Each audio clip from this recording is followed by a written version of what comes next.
Now. On 105.9 FM and streaming worldwide on the WMAL app. O'Connor and Company. It's 6:07. It's O'Connor and Company. Thanks for tuning in here this Tuesday morning, the 20th day of August, as we recap last night's Democratic National Convention and look forward to the rest of the week. Coming up at 6:35, Ryan Mauro of Capital Research Center has been looking into who's supporting these radical protesters you see on the streets in Chicago. 7:05, as opposed to the radical protesters you see inside the convention hall. 7:05, James Rosen of Newsmax is there in the Windy City. 7:35, Derek Anderson running for Congress in Virginia. At 8:05, Neil Parrott running for Congress in Maryland. He's got some new polling there that's he's very encouraged by.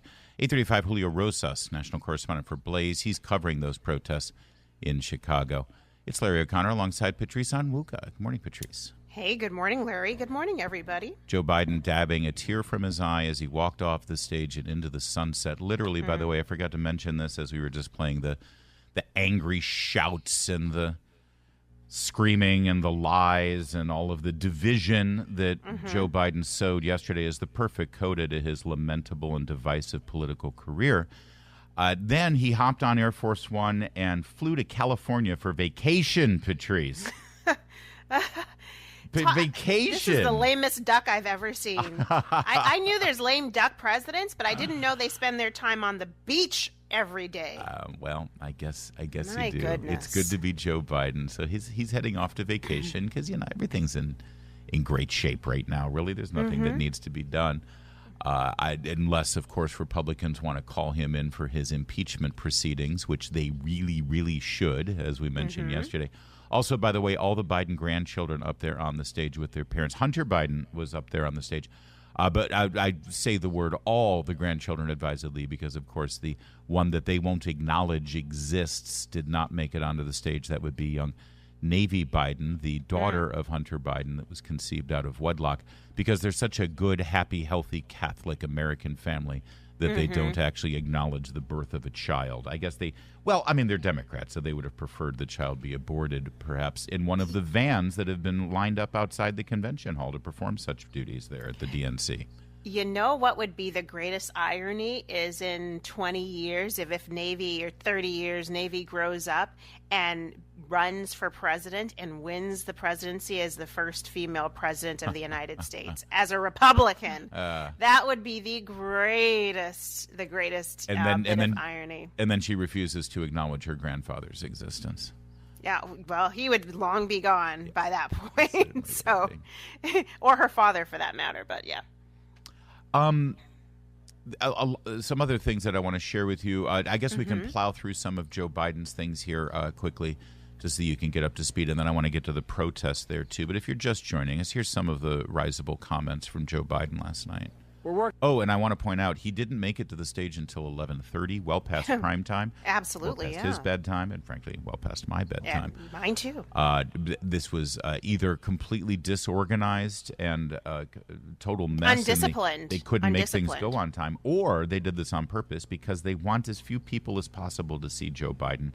And because it reminds everybody, first of all, how unhappy they are and how miserable our country is right now. But it also reminds people that this man was forcibly removed from the ticket against his will by Kamala Harris and by the entire Democrat Party apparatus. Maybe they didn't want to remind people, hey, we got to give him a night, so let's let him out there.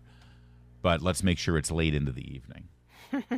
And it also reminds us all that he would be giving his acceptance speech as the president running for re-election had it not been for a debate with President Trump that exposed how the decline of his mental faculties. So let's also toss that one in there. All of the above. All right. So here's some of the risible, angering things that he shouted from the podium last night in Chicago. We're working around the clock, my Secretary of State. I bet he can't name his Secretary of State, by the way. Just saying. War and reunite hostages with their families and surge humanitarian health and food assistance into Gaza now. To end the civilian suffering of the Palestinian people and finally deliver a ceasefire and end this war. I'd love to know who he's angry at about the war continuing, by the way, because usually it's Israel and Benjamin Netanyahu. Those protesters out in the street, they have a point. A lot of innocent people are being killed on both sides. Both sides. Sally, both sides did. Did you hear somebody in the audience shout when he said those protesters out on the streets have a point, and someone in the crowd goes, "What?" Yeah, I know. Did you hear that? I did. Listen. Those protesters out in the street, they have a point. A lot of I think He's like, what? Wait. he speaks for all of us, that guy. Bill Hemmer, Fox News, picked up on the fact that those protesters have a point, and there's too many people being killed on both sides. Those were ad-libs that he added. Two bit of news here. You may not have been able to catch it from watching the speech. He ad-libbed two lines that I think made news. Number one, those protesters outside have a point. And then he went on to say on both sides, he ad-libbed that line. So basically, the only newsworthy item in the entire speech last night throws our ally Israel under the bus. By the way, this is at a time when Israel has just agreed to the latest ceasefire. Last several ceasefire agreements Israel has agreed to. It's Hamas that hasn't. So who's he angry at exactly? He's not angry at Hamas, who's still holding over 100, probably close to 110 hostages right now. And by the way, they just found the bodies of 6 more hostages, the Israeli forces. So 6 more hostages. They weren't released. Their bodies were found. He should be angry at Hamas now. That's who should be angry. He never mentioned the fact that there are hostages. He certainly didn't mention their names. Hirsch, Eden, Keith, Omer, and Sagui. Those are the names of the Americans continuing to be held by Hamas, but no mention from the President of the United States. Instead, he gave aid and cover to those who are actually keeping them hostage. I hear some more lies from Joe Biden screamed last night in the arena in Chicago. He's promising a bloodbath if he loses, in his words. See, of course, we know that he meant an economic bloodbath, and we saw a glimpse of that economic bloodbath last week when the Dow crashed over 1,000 points. Oh, yeah, that's right. After horrible economic news. In fact, we're experiencing an economic bloodbath now even before he loses, and we got a glimpse of how worse things can be with Kamala Harris's Kamlanism that she put out there on Friday with price controls. So lying about bloodbath and more. And Americans are safer today than under Donald Trump. Trump continues to lie about crime in America. So he slurred through it, of course, but he said that Americans are safer today than under Donald Trump. And Americans are safer today than under Donald Trump. Well, that's just not true. Violent crime is up under Joe Biden compared to Donald Trump. But where are the fact checkers on And how many countries are on fire right now? The audience didn't even say anything. They're like, we can't even co-sign that with the applause sign up. Then I had to take executive action. The result of the executive action I took, border encounters have dropped over 50%. In fact, there are fewer border crossings today than when Donald Trump left office. That is a lie that they continue to repeat over and over again about the border. By the way, by saying that there are fewer border crossings dropped by 50% or border encounters dropped by 50%, why would they applaud that? I thought, isn't that tyranny? Isn't that xenophobia? Isn't that an unwelcoming America? I can't keep their rhetoric straight, Patrice. Well, listen, I listened for the crowd. The crowd wasn't on board with that either. The crowd wants open borders. These are radicals. Well, to be fair, not all of the crowd reactions are included in our clips because we want to make it from point A to point B without a bunch of screaming applause lines for the audience. That said, he did reveal something I think important for everybody to understand come Election Day. Kamala and I are committed to strengthening legal immigration. Yes, he and Kamala are committed to strengthening illegal immigration. All right, a little bit more from last night and the protest outside in just a moment, though. It's 6:16, so let's get straight to Jamie Whitten in the Hadid Carpet Cleaning Traffic Center. All right, Larry, do I need to talk about traffic or this big blue moon in the sky? I think the blue moon is causing traffic problems because everyone wants to look at it. I saw you standing alone. Gorgeous morning, and here we go. WMAL. Making sense of the news. Live from the Home Paramount Pest Control Studios. Home Paramount, the leader in pest control since 1939. All right, a little bit more last night, Patrice, as we give our recap of what happened at the DNC. Of course, the crowd, as I mentioned, they had their script, and they were told when they were supposed to applaud and do things like chant, "We love Joe." And yet, "We love Joe," they chanted, while they dug the knife even deeper and twisted it so more blood could spurt out during his Caesar-like assassination. Well, let's be real here. Half of those people in the room probably were not going to show up for Joe Biden if he had not been removed off the top of the ticket. I mean, I guess they're the delegates, but that said, we love Joe for stepping aside so it didn't have to be messy. Yes, We love Joe for making a clean exit. Now, as you know, we have the worst inflation since the early 1980s when Ronald Reagan inherited Jimmy Carter's economy. Americans have been decimated financially. The housing market has been absolutely destroyed by ever-increasing interest rates. And people are with various supply chain problems and issues with products on the shelves. Right now, you go to the grocery stores and you're paying $7-8 a pound for hamburger. You're paying $5 for a dozen eggs. Inflation has not been this bad in close to 40 years, Patrice. So, of course, Joe Biden bragged about how great the economy is. We've gone from economic crisis to the strongest economy in the entire world. Record 16 million new jobs. I cannot wait for Kamala Harris's speech when she echoes that and says, yes, what you are all experiencing right now is success. We have the greatest economy in the world. That's what I want. And I'm responsible for it as vice president. That's right. That's right. Well, you said, Patrice, and we've been laying this out all morning, that this is what exactly is the message of this party and this campaign? Because all this stuff, none of this is what Kamala Harris has been saying for the past week. Let's look back at the week and her economic plan that she rolled out. She wants to go further in government regulating prices on prescription drugs, on groceries, on housing costs and rent costs, because she's saying that things are out of whack, that grocery prices are too high. So there's a lot of back and forth. She's trying to separate herself from Bidenomics and from the Biden-Harris economic plan, and it's really hard for her to do that. She's struggling, and rightly so, because because up until Joe Biden left, announced he wasn't running, she was happy to take credit for it. That's right. She was happy to talk about their EV plan and their green climate poop agreement, which has delivered 5 EVs for $500 billion. I mean, come on now. Did you 5 just EV say charging stations. Green climate change poop agreement?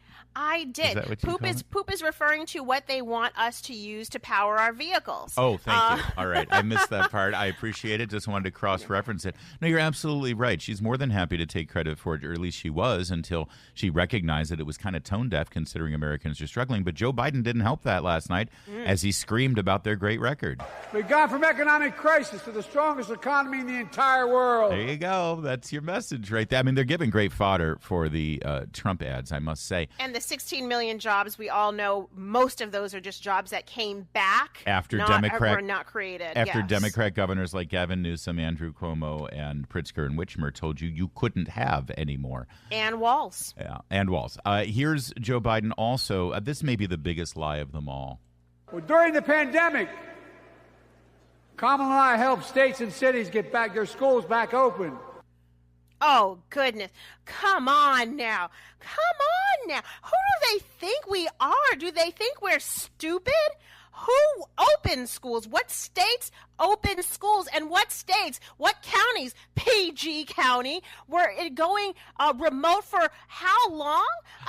Listen, you can tell some whoppers, but that is a bold-faced lie from President Biden. Come on. Well, during the pandemic, Kamala and I helped states and cities get their schools back open. There you go. Listen, they're allowed to rewrite history anytime they want because they don't have a media that's going to hold them accountable. That's exactly it. All right, who do you want to shift to? Which unlikable female would you like to go to next? Jill Biden? Let's go to AOC. Or Hillary? Oh, AOC. Oh, you know what? I don't have enough AOC lined up right now. Well, let's go to Hillary. We all love Hillary. Or we can go to the terrorists. No, we'll hold the terrorists for a moment. Here's some Hillary for you. Kamala cares about kids and families, cares about America.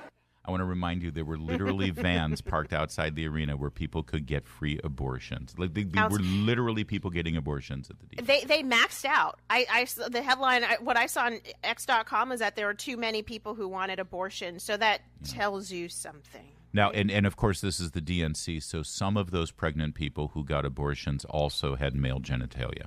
Because, hey, these aren't my rules, guys. These are the rules that they make up. Also, Hillary Clinton, a woman who hid top secret and classified emails on a private server and downloaded them to her laptop that she then destroyed while she was under investigation by the FBI. She took to the podium and said this. Donald Trump fell asleep at his own trial. And when he woke up, he made his own kind of history. The first person to run for president with 34 felony convictions. And then they proceeded to chant, "Lock him up," at the convention. That's just a little bit of a glimpse of what happened in the arena. In a moment, we'll tell you what happened outside the arena with the protests. Julio Rosas was there with a lot of good coverage, and you'll hear it coming up in a moment. 6:23. Now on 105.9 FM and streaming worldwide on the WMAL app. O'Connor and Company. 6:37 now. It's O'Connor and Company on this 20th day of August, Tuesday morning. Thanks for joining us. Coming up later at 7:05, James Rosen is in Chicago for Newsmax. We'll get his firsthand account of last night's speech from Joe Biden. 7:35, Derek Anderson running for Congress in Virginia. At 8:05, Neil Parrott running for Congress in Maryland. And at 8:35, Julio Rosas, who's covering the protests outside the United Center in Chicago. It's Larry O'Connor alongside Patrice Onwuka. Good morning, Patrice. Good morning, Larry, and everybody out there. Our friend Julie Gunlock on vacation. Good to have Patrice here this morning. All right, so let's take a look at these protests. Here's Julio Rosas actually grabbed some pretty good. He's great at covering these protests. Listen to what this protester says. Like the money! 150,000 people are dead! You are funding a genocide! The Harris-Biden administration keeps funding money to Israel! All right, so see, this isn't about a ceasefire. This is false accusations of a genocide against the so-called Palestinian people, and that Harris and Biden keeps giving money to Israel. So they don't want any money going to Israel. They don't want they want us to take sides, and they want us to take sides of the very terrorists who started this war back on October 7th. But who are these protesters, and where do they get all that money? We're joined now by Ryan Mauro. He's an investigative researcher for Capital Research Center. Good morning, Ryan. Thanks for joining us. Good morning. Thanks for having me. Well, you've put out a four-part expose diving into these organizations that we see right now. First of all, are these basically the same organizations that funded the campus protests and the sit-ins and the whole thing that ended up wreaking so much destruction on some of our Ivy League and other college campuses this summer? I would say it comes from the same network. So a lot of the groups are involved in both, but the ones that were not involved in the encampments but are involved in this one are very similar to the ones that were involved in the encampment. So it's the same club. And you reviewed like 279 different groups here in the first part of your series. And according to your report here, at least 162 of the organizations are extremist groups. First of all, how are you defining extremist groups? So I had a really high threshold. Like even calling for the destruction of Israel did not qualify you for this list. Jeez. It was strictly, did you support terrorism, like openly cheer the October 7th atrocities, openly endorse Hamas or one of the other Iran-backed terrorist groups, or have you unequivocally declared yourself to be Marxist, anarchist, or communist and want a revolution in the United States? So as high as possible, and that's what brought me to the 162 number. Imagine if I had included the groups just for hating America, right? Yeah. Well, and so interestingly, so you're also saying that at least 147 of those 162 have expressed support for or have ties to terrorist groups and terrorist attacks. Talk about what that means when you say terrorist ties to the terrorist attacks and the groups. Is it just support for what they're doing? Are they being funded by? Explain that a little bit, please. Sure. So some of them do have actual ties to either an Islamic extremist or communist extremist infrastructure that then has terrorist groups in them. Some of them have direct ties to terrorist groups. some of them endorse terrorism on American soil themselves. Like you go to their Instagram page and they'll have guides on how to attack the police. They'll link to how to do rioting and things like that. But in the vast majority of these cases, these are groups that support Hamas. Like you look at what they were saying on or shortly after October 7th, and it was all cheers. And you tally it all up. I made a list of which enemies of the United States that are foreign governments these groups are tied to or support, and I came up to 9. Like even North Korea. Like there's pro-North Korea groups in there that I didn't like. How does that even exist? Right. Who's pro-North Korea other than, Kim Jong-un's immediate family?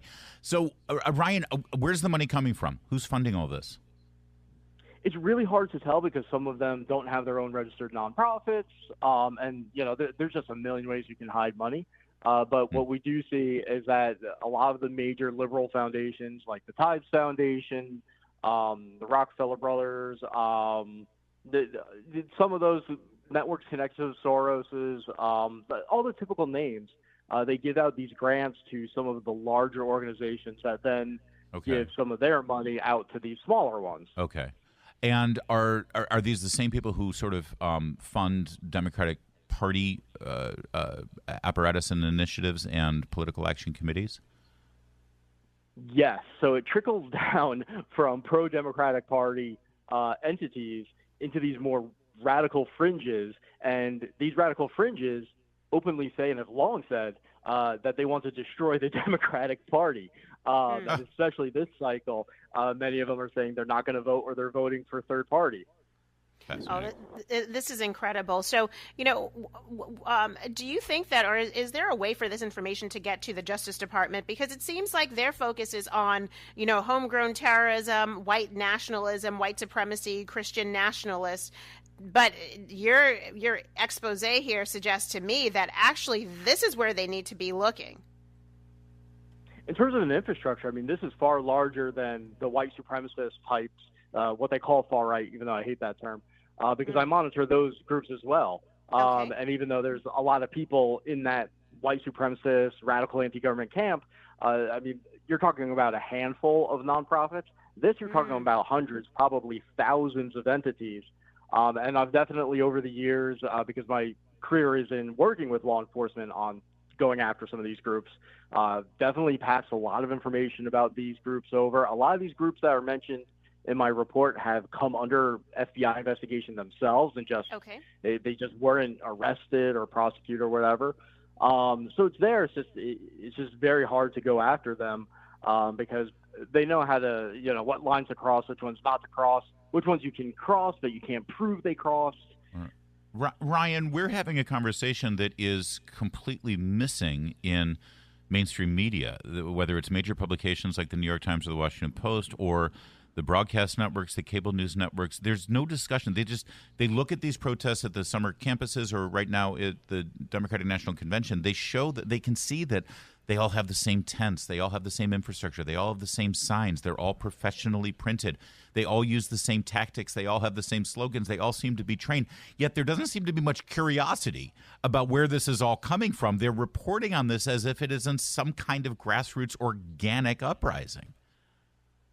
Yeah, that's exactly right, and that's such an important point because it makes it seem like it's genuine or it's like objective or fact-based. Like it gives credibility to this side that doesn't deserve it because just like in the clip that you played where they're like 150,000 people are dead, like I mean, they lie, they get basic facts wrong. They're not altogether. They're usually not that intelligent. But you look at the mainstream media reporting on this, and I've read probably every single article that reported on these protests leading up to them actually occurring. I can't recall a single one in the mainstream media that mentioned one of these groups or quoted one of their leaders and told their readers, oh, by the way, this group supports Hamas. It's always like, oh, they're against genocide. It's they want a ceasefire. They're just calling for a ceasefire, but they're not just calling for a ceasefire. That's the least of the concerns. And by the way, Israel just agreed to a ceasefire. Yeah. All right, Ryan. Ryan, we got to leave it here. Great reporting, great investigations, really impressive. Thank you. I'm glad we could shed some light on it. I wish our colleagues in different media platforms would do the same, but we can only do what we can do for our listeners and our audience, and we appreciate it. Thank you, Ryan. Thanks, Ryan. Thanks so much for having me. I appreciate it. Capital Research Center, if you want to get more details on this and take a look at his investigative work.